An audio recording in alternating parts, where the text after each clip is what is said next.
Aniq shunaqa chiqarib bilasizmi? Bilmadim. Unday bo'lsa, hozir buni qanday qilib ham oson, ham chiroyli chiqarishni o'rgataman.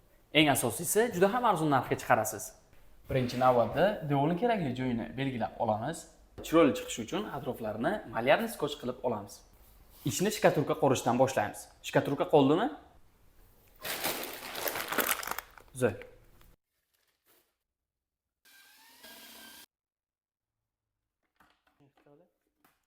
Hamma joyga bir xil qilib surtamiz.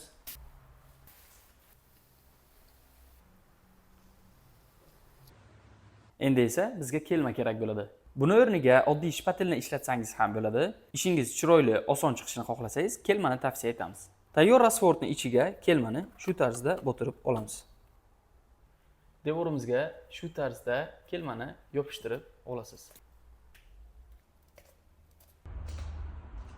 Keyingi qadamga o'tishdan oldin 20-30 daqiqa kutiladi. Yuzki qatlami ozgina qurishi uchun. Kelmani suvga tiqib olamiz va yuzasini tekislashni boshlaymiz.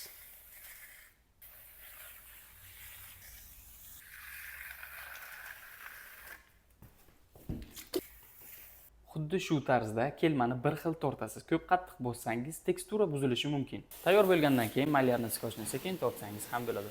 Oxirida devoringizga xuddi shunaqa chiroyli yuza hosil bo'ladi va o'zingiz xohlagan rangda bo'yasangiz bo'ladi. Qanday qilib shunaqa tekstura chiqarishni o'rgandingizmi? Albatta.